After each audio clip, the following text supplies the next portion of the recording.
talk about blackness and what happens in black culture, we're about covering these things that matter to us, speaking to our issues and concerns. This is a genuine people-powered movement. There's a lot of stuff that we're not getting. You get it, and you spread the word. We wish to plead our own cause. Too long have others spoken for us. We cannot tell our own story if we can't pay for it. This is about covering us. Invest in black-owned media. Your dollars matter. We don't have to keep asking them to cover our stuff. So please support us in what we do, folks.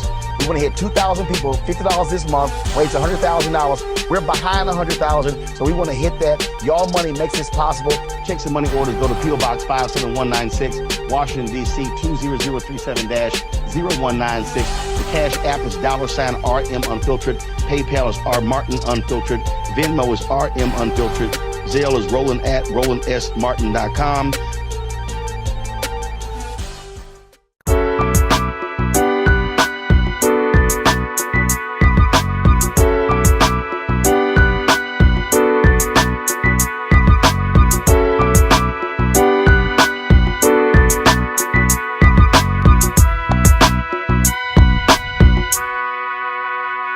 Hello, everyone, and welcome to our show today on A Balanced Life with Dr. Jacquie here at Black Star Network. I am always thrilled when we have this opportunity to get together because so many rich nuggets come from these dialogues and conversation and listening to our guests and the things that we have to talk about related to living a balanced life, living through everyday things.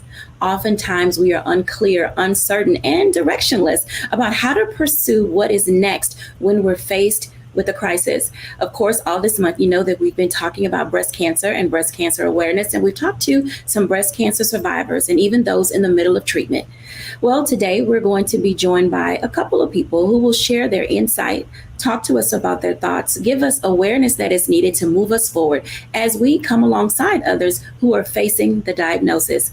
Today, we are joined by our regular contributors, Dr. Tierney and Stacey Owens, and we're also joined by three very special guests today, Angela Fuentes of stepsisters.org, also Dr. Regina Hampton, our breast cancer specialist, and then a breast cancer survivor. We'll talk to Sarah Michelle. Welcome in, everyone. Thank you. Hey, how's everybody doing today? Great. Good. Hello. I am so excited to talk to each and every one of you. Some will do as a group, some will talk to one-on-one. But, you know, as we are moving into the closing days of October and looking at breast cancer awareness, oftentimes we find that individuals are very uncertain about the approach that they should take to the work that they do or the treatments that are needed. And I want to start, with Dr. Hampton today. She's going to be our resident medical physician for today to talk to us a little about those things. Dr. Hampton, when people are initially faced with a diagnosis, how do you help them identify and understand the phases and the steps that they should take? Yeah, thank you. So, I always start by telling everybody just to exhale, first of all. Take a deep breath and then just exhale. And then really trying to give them time to process the diagnosis first. So I try in my practice not to give a lot of information all in one setting. I try to break them up into multiple sessions so that people can hear more information each time. But I always encourage people to just take the time to just listen. Don't try to make any decisions at your initial or even the second visit with your provider so that you can hear all the options, consider getting a second opinion, and then you can really have a fruitful discussion on what's going to be the best treatment route for you. So when you think about those options and individuals come for a first opinion, a second opinion, how do doctors handle that? Do they receive the information from the original doctor if they're the second opinion doctor? If you're the first opinion doctor, do they send that information? Because oftentimes information gets lost in the weeds because people are so emotionally high at that moment. What ways do we engage their checklist that someone receives to help them move forward? Or how do we really explain to individuals what that next step should be to help them stay balanced in their approach? So I think it depends on the situation. Some patients feel that their provider is not going to be receptive if they say they're going to get a second opinion. I know when either my patients choose to go get a second opinion, I always ask them, well, where are you going? So that we can make sure we send them all the information that we have. And then when people come to me for a second opinion, I try and get the information from the other providers. I think in this day and age, most providers are open and comfortable and realizing sometimes patients just need to hear information, the same information, a different way. And so it's okay to get a second or even a third opinion. So I know for me personally, I always feel like this is not my journey. This is the journey for the patient. And I feel the patient needs to go to the provider where they feel most comfortable. Sometimes that's with me, and sometimes it's with a colleague across town. But as long as the patient is comfortable, then that's always what makes me feel good. Now, not every provider may feel that way, but I think as providers, we got to realize this is not our journey. This is the journey of that patient. Thank you for sharing that information. You raised a very important issue that I want to toss now to Dr. Tierney, because in her work as a life coach, as Dr. Hampton stated, there are going to be times where you do need to go for a second opinion or a third opinion, but it's about making an informed decision. And sometimes being able to make an informed decision doesn't come easy. Dr. Tierney, when you're talking to your clients and working with individuals who literally have these weighty matters, on their shoulders, how do you help them take the right steps to approach that thing that they are facing? Sometimes it's a second opinion. Sometimes it's where our finances are going to come from. Sometimes it's just who's going to be in my tribe or my village, as I'm going through this. What does decision making look like at that level when a coach steps in as a part of the process? Absolutely.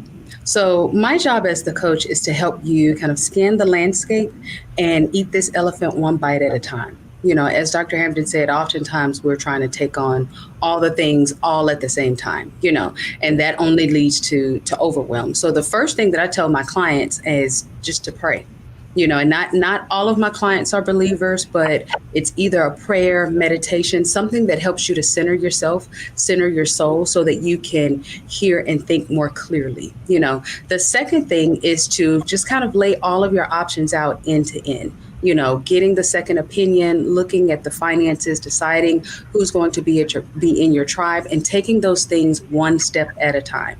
Often we'll try to think about all the things all at the same time and try to figure out the tribe, try to figure out the finances, and try to get the second opinion and line up the doctors. Sometimes it may be that we may need to delegate. So you may start with identifying your tribe and then saying, hey, friend, can you be the recorder that visits the doctors with me and write down everything that the doctor says, because I'm probably going to miss, some things. Honey, can you take charge of the finances and run the numbers for me? Or, so that we don't feel that, one, we have to do everything, ourselves, and two, that we don't have to do it all at the same time. But it starts with first just centering your soul, be that through prayer, meditation, or whatever it is that helps you to center yourself. I appreciate you talking about being able to center yourself, because there are so many things when it comes to balanced living that get us into that space of saying, it's about at this moment, this is the thing that is the straw that breaks the camel's back. And as we're talking about this, and each of you are viewing and watching, and you're trying to figure out, how do I handle XYZ diagnosis? How do I handle all of the people that are in my space? What level of conversation do I need to have in order for me to find balance in my life? I want to talk to Dr. Hampton one more time before we go to a break, because oftentimes patients bring other issues along with them with their breast cancer diagnosis. So Dr. Hampton, when that happens, and a person gets a diagnosis, but they're already in that space of hypertension or high blood pressure, they're already in that space of having diabetes, this is just one other thing to add on to a list of already existing medical conditions. In what ways do people begin to formulate a pathway to seeking care? Do I deal with the breast cancer diagnosis first? Do I deal with my hypertension first? Do I deal with my diabetes first?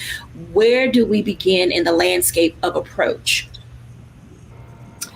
Yeah, that you bring up a great point, and that sometimes presents a challenge, especially when patients have multiple different medical challenges that they're dealing with. So it's really about a team-based approach. So it's the oncology team with the breast surgeon, the medical oncologist, the radiation oncologist, and the patient navigator, along with the primary care team, which could be the family practitioner, the internist, or the gynecologist. And it's really about us all working together, sharing information, getting the patient to share information with us so that we can take care of the whole patient and not just the cancer. So it's just that team-based approach. I can respect that. A team-based approach is oftentimes what's necessary in order for us to not only make informed, sound decisions, but also to have a healthcare pathway that is sustainable for us as we go. When we come back after the break, I want to talk to Angela Fuentes, who is co-owner, operator, manager, provider within Stepsisters organization. I think it's important as we have these conversations, we look also at how community plays a part in the ways in which we seek help. When we're back after the break.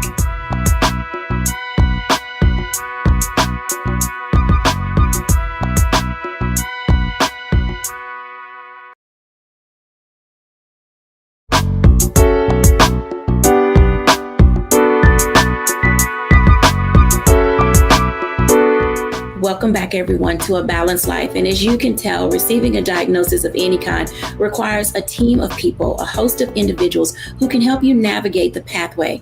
I want to talk for just a moment with Angela Fuentes from stepsisters.org. I think it's important that as we look at avenues for help, as we think about individuals who can walk alongside us, sometimes they're right there in our very own community. Welcome, Angela. Thank you very much for having me. I am delighted that you are here. Can you tell us a bit about yourself and stepsisters.org? Sure. I am one of the co-founders and co-executive directors of the Stepsisters. And how I got involved is I'm actually a 14-year survivor today. So this is kind of my way to pay forward some of the support I received. I've heard words like, who's your tribe? Who's your support group today? And that's kind of what the Stepsisters role is.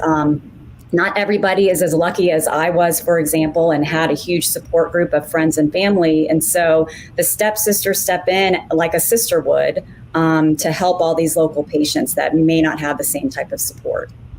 So tell us a little bit about the organization and the role that, I'll use the term she, that the organization plays, in the community. You are located in the DMV area in Virginia, I believe. And so what does that look like for the local community to have your presence there as an organization? Yes, so that was kind of our whole idea behind this. We started out just kind of raising money for research, and it's a great reason to put your money towards research, but we wanted to bring the funds back to the local community. And we started small. We were in Loudoun County, and we have now grown to 9 different locations in the Northern Virginia area. So we are able to just kind of we started small, helped the people within Loudoun, and once we were able to serve the people there, then we grew slowly out to Fairfax, Fair Oaks, Prince William County, Reston. So it's just our way of giving back to the direct community that that's local to us. Well, you bring up an interesting question because oftentimes individuals want to get into that nonprofit space and they want to be causal. And so we do see a host of cause-based nonprofits in that space and awareness. What are some tips that you would give an individual who, like yourself, is a survivor, who may be watching and say, I would like to do something very similar? How do you set that course of direction to know for certain that this is an avenue that should be pursued? Absolutely. So you had mentioned, or Dr. Hampton mentioned, a nurse navigator.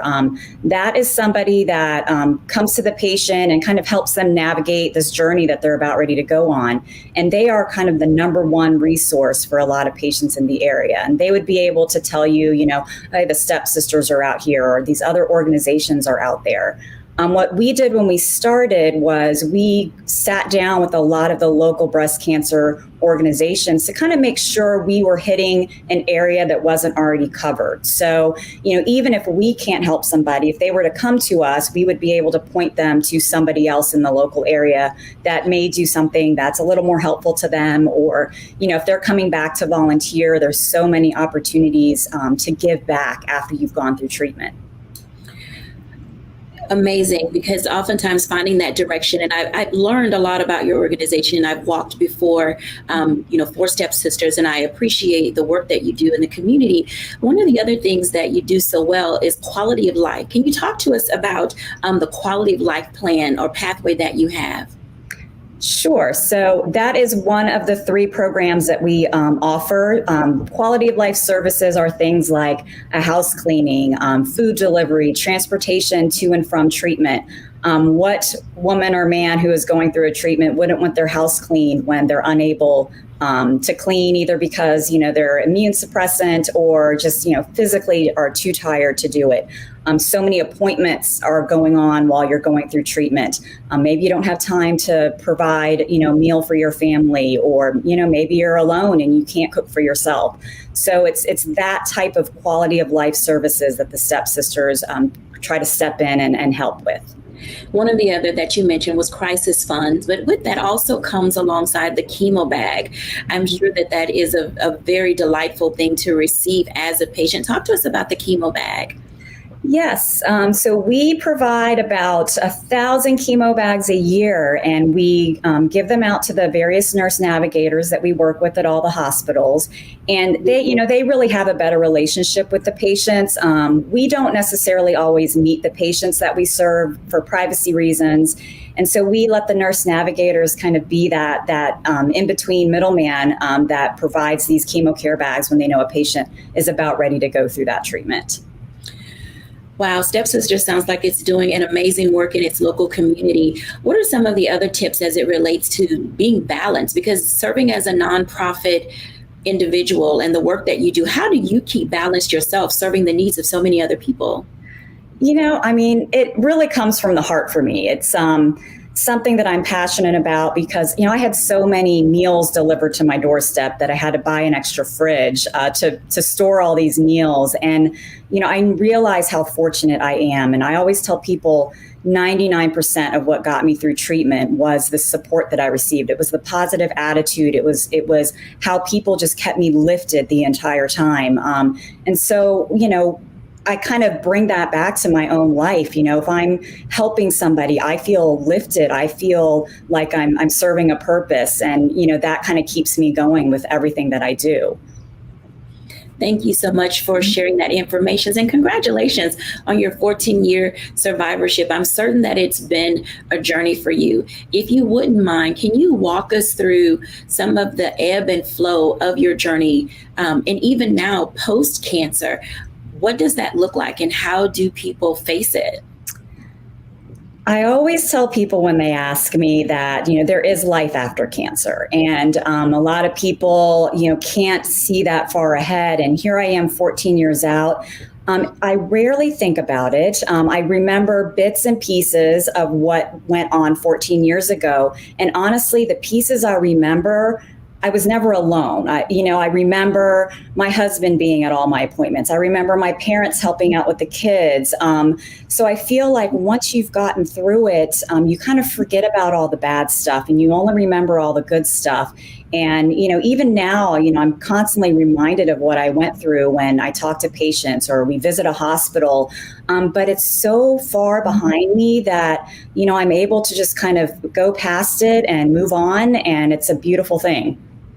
Thank you for sharing that. Now, I'm going to ask Stacey Owens to come in for just a moment because, Angela, one of the questions I want to ask you is, were you employed at the time that you got your initial cancer diagnosis? I am very fortunate in that once I actually had stopped my regular corporate job prior to my diagnosis just to be home with the kids. And I was doing a little part-time work, but I was so fortunate that I didn't need to work and I was able to stop and focus on my health and focus on being with my family. I do realize not everybody is that fortunate. We we do have a crisis fund, and it does help women or men who are unable to work, or maybe they have to cut down on their hours and they have mounting medical bills, and we help with things like housing and utilities. But I fortunately was able to stop working and focus on my health. Thank you for sharing that. Now, Stacey, when we think about those opportunities where individuals are still working and things that are going on, you're the author of a new book called Creating Safe Spaces. From an employer perspective, what does that look like when an individual comes to you, or how would you help employers create those safe spaces for conversations such as these? That's a very great question. As an employer, I think through my years of leading education, I had to learn very quickly that our staff come to us with issues from their personal lives that can impact how they perform at work. And when you create an environment where people are not comfortable with coming in and sharing their personal stories, because sometimes you hear folks say that you're supposed to leave your personal issues at the door when you go to work. Well, I debunk that. Like, you can't leave you at the door. I want you to bring all of you in, and then I want you to be transparent and communicate with your employer or your boss about what's going on with you personally, so that you can remain emotionally balanced between dealing with your personal issues at home and your work issues. We can't provide support for things that we don't know about. So we got to be able to communicate what your needs are so we can surround you and provide the support that we can. So in my situation, we have teachers that come in who may have diagnoses, who are dealing with sick parents, who may be pregnant or whatever, and they still have that expectation of having to come in and teach and plan lessons and carry out their professional duties. So if I have an employee who comes to me and say, this is what I'm dealing with at home, then I can say, what support can I provide you? And from that, we may lessen your work duties. We may lessen your day if we can, but we can put a plan in place to help you to be able to still perform, because you need, for whatever reason, your employee, your check. So what can we do to help you remain employed and be able to take care of your family? At the same time, making you feel comfortable with your self-care. So I like it best when we say, how can we work together as employer and employee so that we don't have to outdo one of the other? Absolutely. It takes collaboration and communication in order to be able to move individual lives forward. When we come back after the break, we're going to talk to Sarah Michelle. I'm excited to invite her in and have this conversation with us about her non-traditional approach to her cancer care when we're back after the break.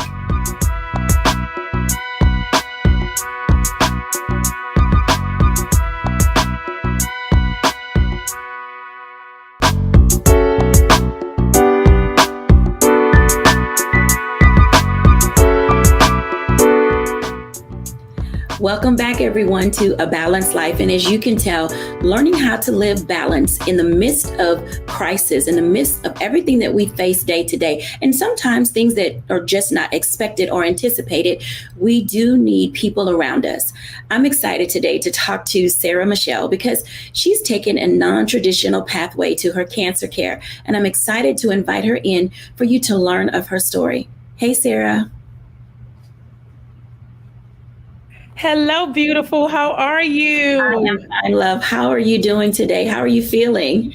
A little rough this morning. It's been a little rough this morning, but I'm so grateful.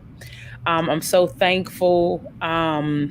Giving myself grace to heal. I'm just allowing myself the absolute grace to heal. Yes, ma'am. So let's talk about that for a moment, because I'd like for you to tell us your kind of cancer that you have or had, and then the approach that you took to receive the care that you believe you needed. Okay. Yes. Thank you so much.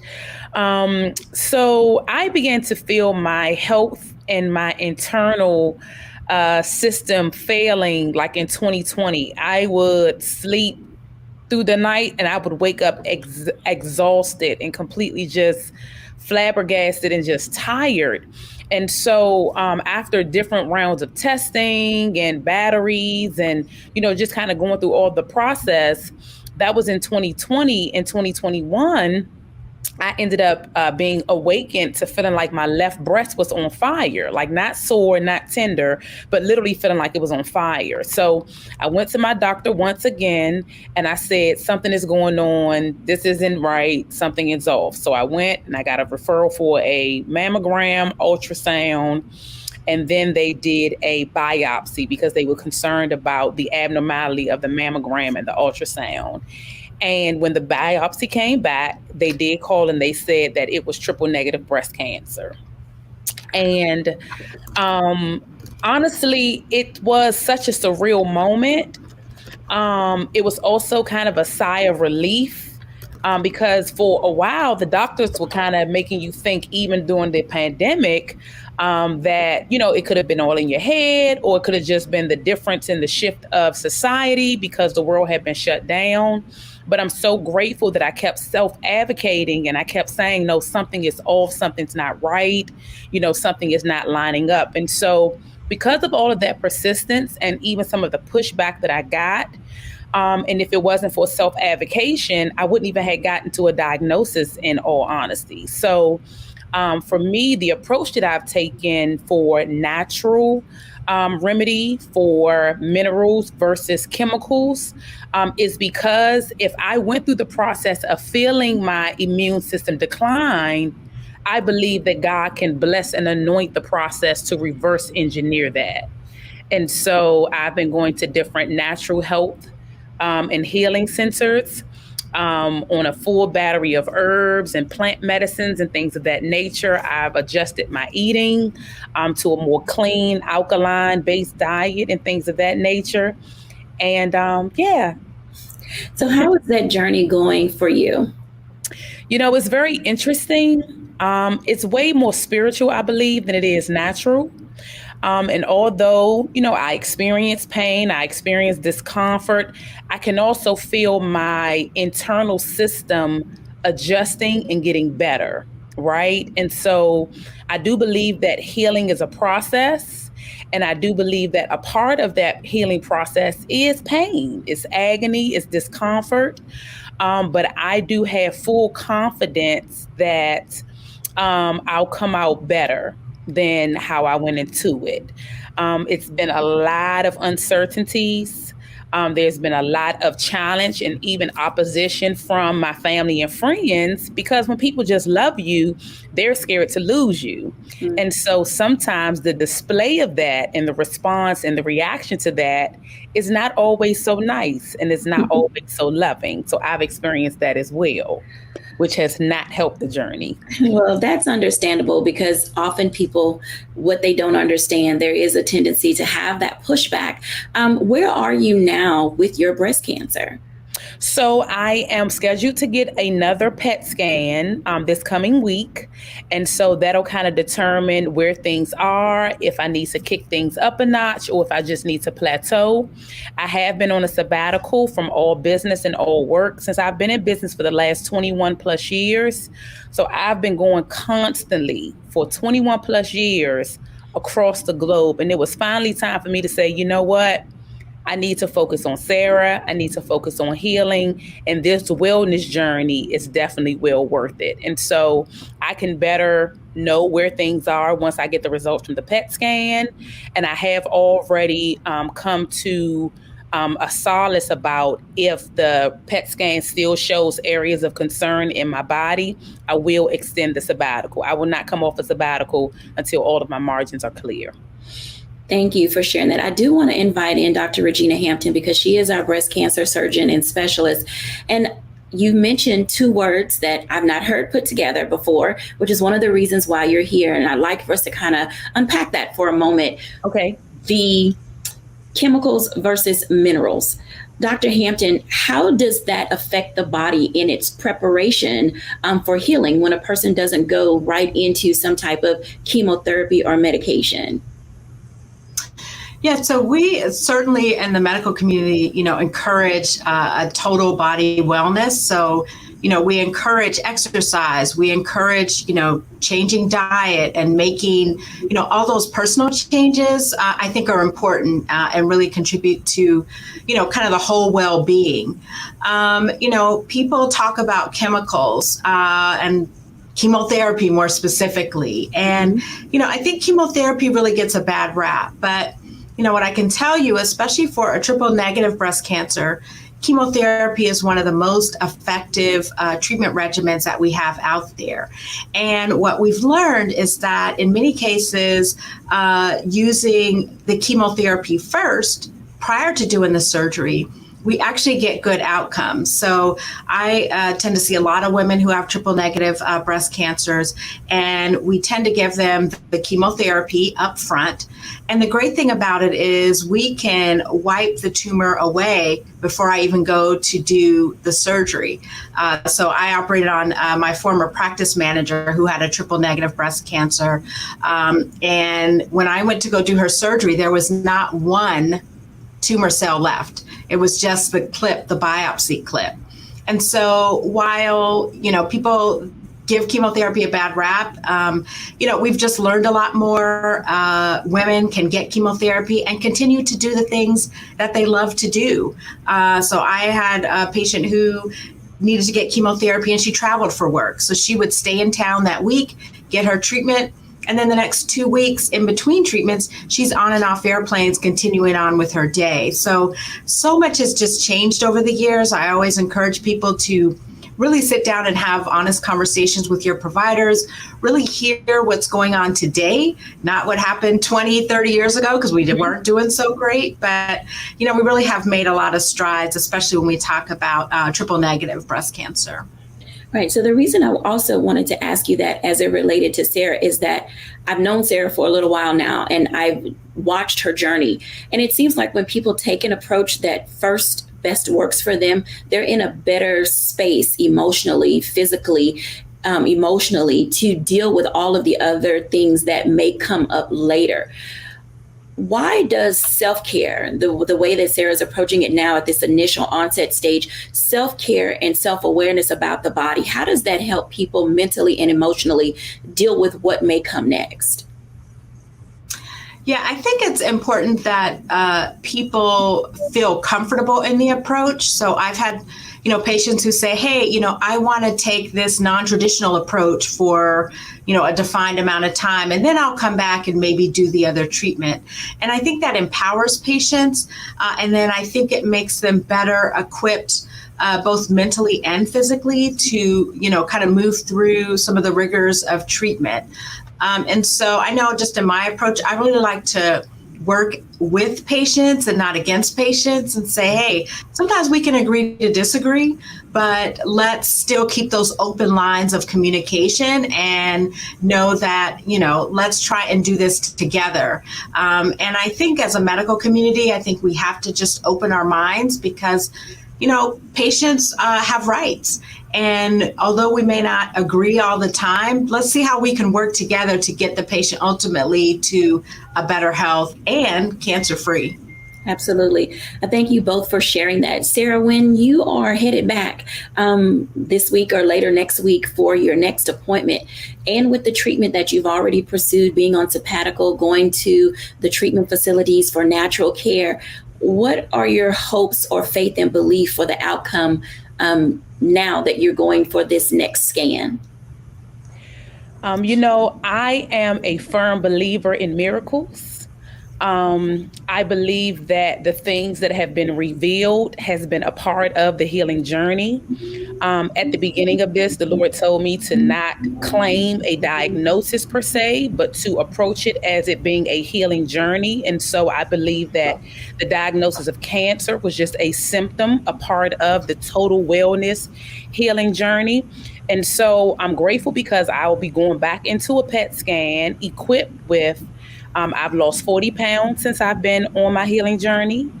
I've officially come off of blood pressure medication, and I've been able to manage pain with natural medicine, herbs, and things of that nature why that is important to me is because even if it comes to a point, because I'm going to use wisdom, right? So even if it comes to a point, let's say after January, because I decided I'm going to give myself a 6-month run using the natural route, right?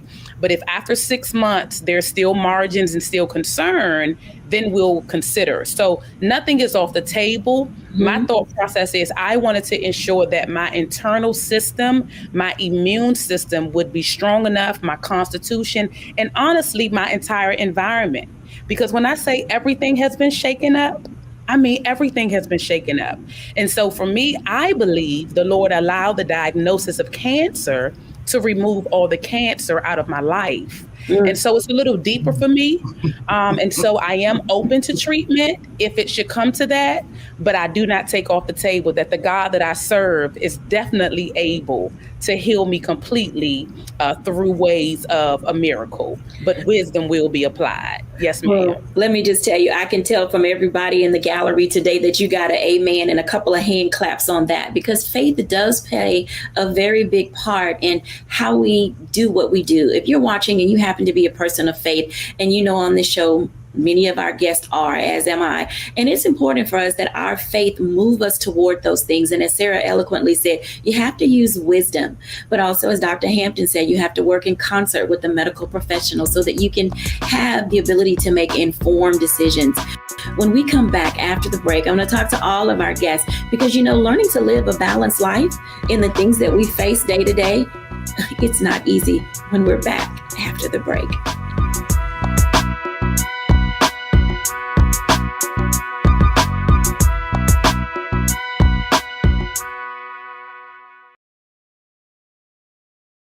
Black Star Network is here. Oh, no punch! I'm real revolutionary right now.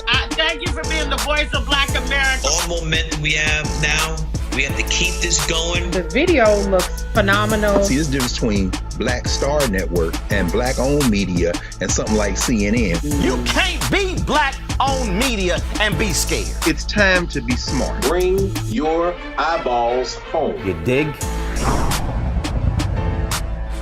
I'm Deborah Owens, America's Wealth Coach, and my new show, Get Wealthy, focuses on the things that your financial advisor and bank isn't telling you, but you absolutely need to know.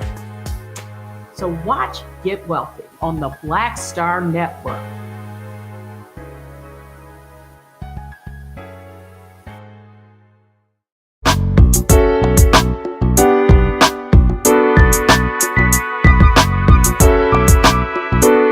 Welcome back, everyone, to A Balanced Life. And as you can tell, today has been a little bit emotionally charged, but at the same time, it's helping us to set some ground rules, some boundaries, a space for us to discover the balance that we need in order to be able to navigate our situations and circumstances. I want to invite everybody back in because as we come to, this fourth block in our show, there's some things that we have heard today. There's some information that has been shared that, I think we need to kind of unpack just a little bit. So I'm going to come to Dr. Tierney first, because when we talk about who we are and what we do, how important is it to know thyself? Oh, that you came right with the right question to me. That's one of the very first things that I talk to my clients about, knowing who we are, whose we are, and from that knowing, then outlining what we should do. Oftentimes we jump right into the do without first defining our who. I love what Sarah Michelle just said about doing what's best for her. Other people have other opinions about what she should be doing, but because she knows who she is and she is clear about whose she is doing exactly what's needed for her. She's taking a sabbatical. Someone else may decide to continue to work. I'm thinking about Chadwick Boseman, who recorded, the Black Panther while he was, suffering from cancer or healing. Being treated from cancer, but it comes down to who you are and what's best for you. Someone else may decide chemo is the direction. Someone else may say, you know what, I want to go a homeopathic route. But whatever you do, it all comes back to who you are and whose you are. That is the thing that we must lock into first before we decide what it is that we should be doing. Absolutely. Angela, When you think about all the patients that you work with and the families that you see, how does that impact you as a nonprofit owner and as a cancer survivor? Is there a joy there that you see that you embrace with others? Oh, absolutely. In fact, last night I met a woman who was just diagnosed a month ago and had just gone through surgery. And just to be able to have that connection with somebody, I could tell that it helped her. But what she doesn't realize is that it helps me as well, because it gives me purpose. It shows me that what I went through wasn't for nothing. Like, I took that, and this may not be the path in life that I thought I was going to be on, but because of that, I took this other path, and it's been a beautiful journey, and I've met some wonderful people. And I think although I'm helping them, they don't realize that they're also helping me. Absolutely. Sarah Michelle, how have you grown through this experience? My Lord, my faith has catapulted to levels that I could only imagine. I am very clear about my assignment in the earth. And I have come to know that if God allows it, whatever the it is, right? If God allows it, then it has purpose. And so I've learned to not ask why, but what. What is it that you're teaching me? What is it that I'm supposed to learn? What is it that I'm supposed to see? What is it that I'm supposed to gain from this? What did I miss before that now has caught up with me throughout this healing journey? So I'm asking more of the what questions versus the why, because I'm not a victim. I'm just so journeying through. It's just a part of the journey. You know, I have to tell you, I love your excitement, enthusiasm, and your outlook, because I think that our mental well-being plays a very big part in how we move forward. Dr. Hampton, tell us what's on your mind. Because oftentimes people literally are lost in the midst of everything that they're facing. Yeah, I mean, just so many great points. I think people have to, find themselves before they move through the journey. So I really love that. And then, I often ask the patient, like, what's the real cancer, or who or what is the real cancer? Because I can take care of the cancer in your body, but I can't always take care of the cancers that are surrounding you. So that might be where we need to focus the treatment and get that healed first and get those cancers out of our lives before we can get the body right. So, I think it really is about just the journey, and the journey can take on so many different twists and turns for each patient. So excited and just best of luck to Sarah Michelle. I think, you really have a good formula going. Absolutely. Thank you for sharing. Hey, Stacy. Hey. I know you've got something to share with us, because oftentimes you're dealing with yourself, your family, your staff, your students. How do people embrace this journey that they may find themselves on and get balance from it when they know they can have support system from, someone like you in their community? Well, first I have to just say, Sarah, girl, you better keep shining that light. Yes, yeah. Just touched my soul over here. I was just sitting over here trying not to get out this chair and just jump for joy, because that's a special space to be in, And I think when helping others, it's just helping us just to see just that. No, this is your journey. How can you embrace it? Embrace those around you who can give you the support. Take those days when you have good days. Don't beat yourself up when you're having those bad days, knowing that you're going to be balanced some days, and you're still okay on the days that you are not balanced. I can tell you right now, I walk around and preach balance for everybody. And I had to tell my staff the other day, I'm not balanced right now, because if you watch my stories, you'll see I have my little grandbaby here with me. And it's been a while since I've had a 2-year-old in my home, and she's come with some issues that have triggered some other issues with her father, who's my son, who has those, who also is a cancer survivor.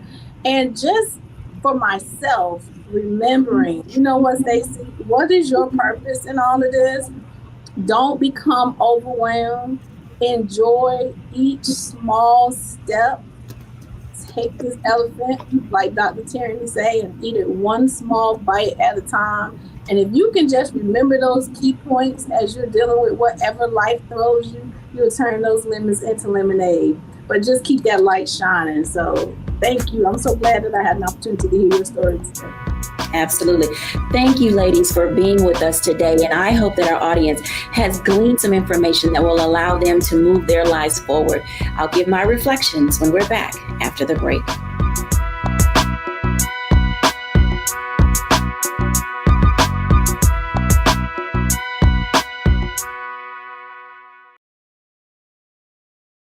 Hatred on the streets, a horrific scene, a white nationalist rally that descended into deadly violence. White people are losing their damn minds.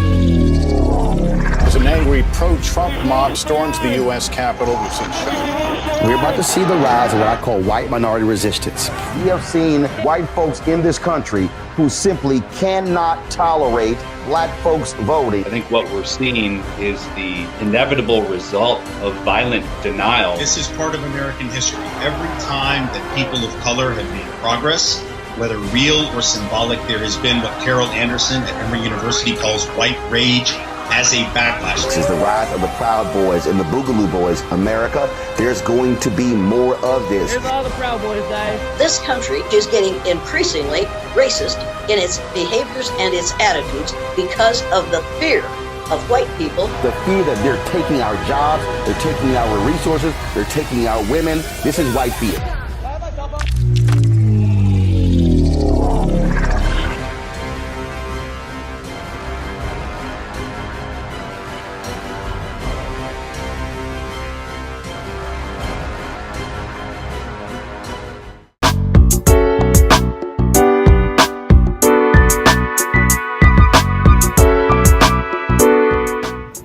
Welcome back, everyone, to A Balanced Life with Dr. Jacquie here at Black Star Network. And you can tell that today is one of those days where we just needed a little bit of inspiration, motivation, and an opportunity to really allow ourselves to settle in to who we are, to discover what comes next in life, and how to know and say that it's okay to stop out and take time to discover what pathway is best for you.